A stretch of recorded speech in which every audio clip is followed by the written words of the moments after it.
Kumalat sa social media kamakailan ang balitang lalabas na ng International Criminal Court Detention Facility si dating Pangulong Rodrigo Roa Duterte. Base ito sa interpretasyon ng ilan sa naging pahayag ni Vice President Sara Duterte noong siya ay nasa London rally.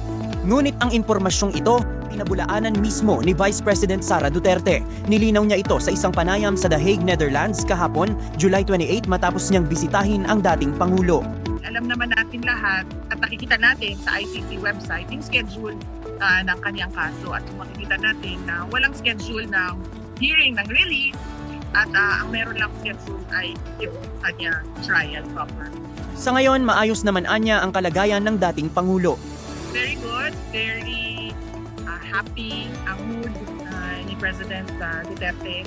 And binanggit ko sa kanya na bago ako pumasok kanina, merong mga Filipinos. Sabi niya na titigil na daw siya sa pagsasabi na huwag kayo gumastos, huwag ninyo i-inconvenience yung sarili ninyo sa pagpunta dito. Sabi niya, gawin niyo na lang daw kung ano yung nasa puso ninyo. Kahit mainit anya sa the Netherlands at sa detention facility ng ICC, ay hindi ito alintana ng kanyang ama. Very siguro comfortable sa init dahil kahapon naka-sweater pa rin siya at sinabihan ko na siya na hindi ko na kaya yung init dito sa kwarto so kailangan natin buksan yung window. Tapos kanina naka-close na naman yung window so sabi ko sa kanya walang hangin doon sa loob. Mas gusto niya ang mainit kaysa sa malamig. Samantala sa kaparehong panayam ay sinabi rin niyang kakausapin niyang muli si Senator Rodante Marcoleta na kasalukuyang nakabilanggo pagbalik niya ng Pilipinas. I will speak to him very soon.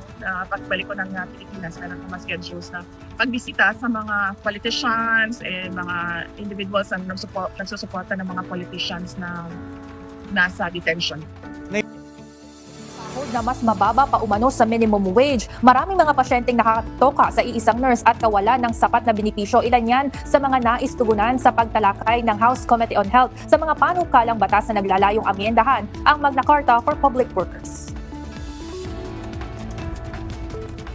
Overworked at underpaid, yan ang paglalarawan ni ACT Teachers Party List Representative Antonio Tino para sa karamihang public health workers, kabilang ang mga regular at contractual, hindi lamang sa mga ospital kundi pati sa mga paaralan, local government units at iba pang government institutions. Kaya naman kasama sa nais maipasa ang pagpapataas ng minimum salary sa 36,000 pesos para sa mga health workers at 50,000 pesos para sa mga entry-level nurse at iba pang allied health professionals.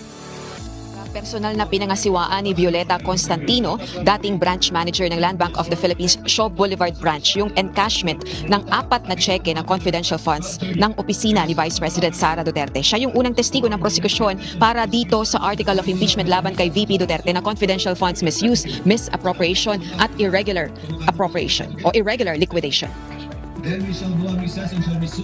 Sa kasalukuyan si Constantino ay retiradong empleyado na ng Land Bank of the Philippines. Kinumpirma niya na siya ang nangasiwa sa encashment ng 4 na cheque ng Office of the Vice President na nagkakahalaga ng 125 million pesos kada isa sa Land Bank Shaw Boulevard Branch mula December 20, 2022 hanggang July 13, 2023. Sa testimonya niya, nakapangalan umano ang 4 na cheque sa isang nagngangalang Gina Acosta. Si Acosta ay Special Disbursing Officer ng Office of the Vice President o OVP. Si House Prosecution Panel Member at Manila Representative Joel Chua naman ang nagsagawa ng direct examination sa retirado ng empleyado ng Land Bank of the Philippines.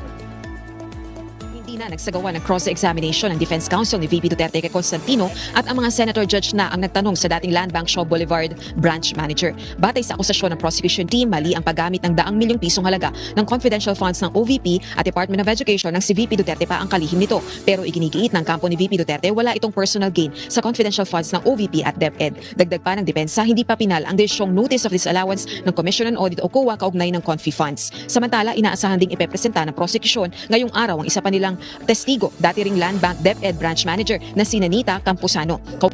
Kanina naman aga, bago pa isalang yung unang testigo ng prosekusyon, ay pinatigil na ng Senate Impeachment Court Presiding Officer na si Senator Judge Francis Chis Escudero yung opening statement ng House Prosecution Panel Member na si Mamayang Liberal Party List Representative Leila de Lima. Ito ay matapos ngang tutulan ng Defense Counsel ni VP Duterte na si Attorney Michael Coa dahil sa anyay conclusions sa facts and laws.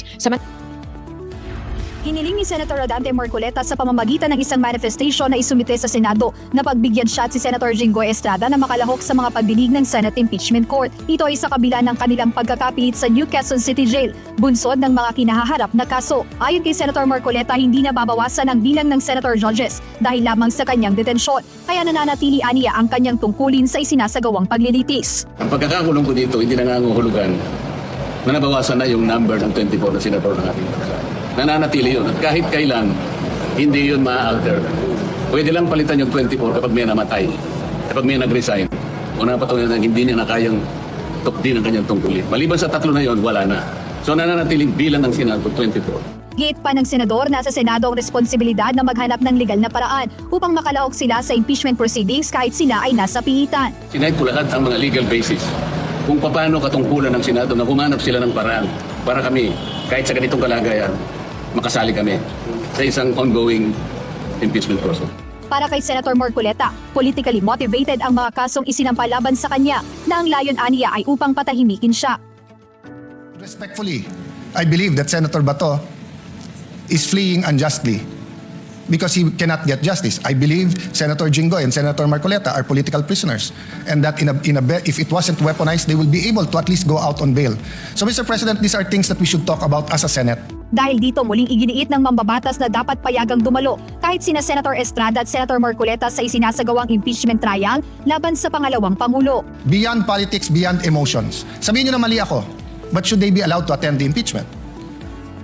Batay sa anunsyo ng Civil Aeronautics Board, mula sa kasalukuyang Level 8, tataas sa Level 13 ang fuel surcharge mula August 1 hanggang August 15, 2026. Sa ilalim ng Level 13, nasa 423 pesos hanggang 1,237 pesos ang babayarang fuel surcharge sa pasahe ng eroplano kung domestic flight. Habang naglalaro naman sa 1,396 pesos hanggang 10,385 pesos kung international flight.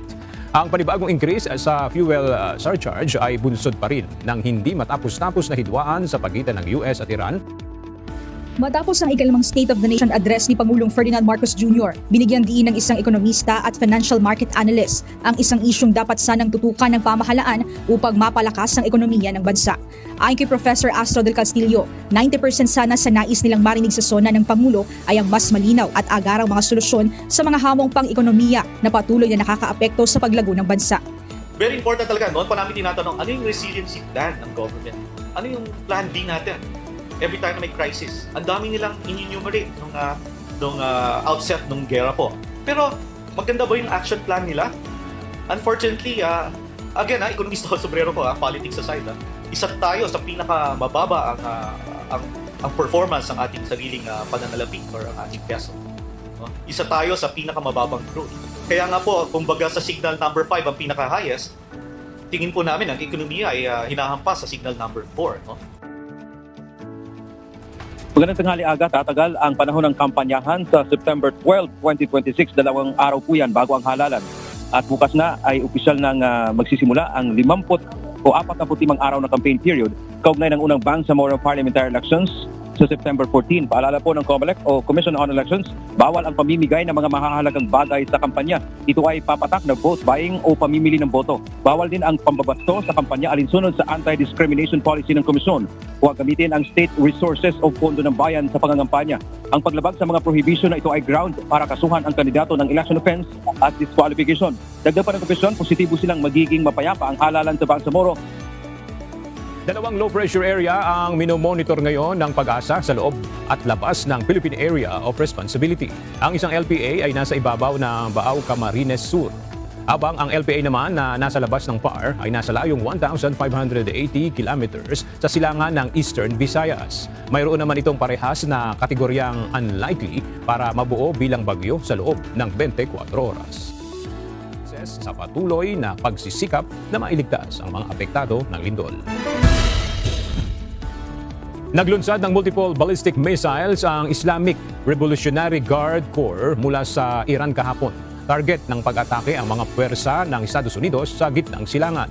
Ayon sa US Central Command, lahat ng Iranian missiles ay matagumpay na naharang at walang naitalang pinsala sa hanay ng mga puwersa ng Amerika. Nananatiling nasa high state of readiness ang US troop sa rehiyon habang patuloy na nagbibigay diin sa pagiging alerto laban sa mga biglaang pag-atake.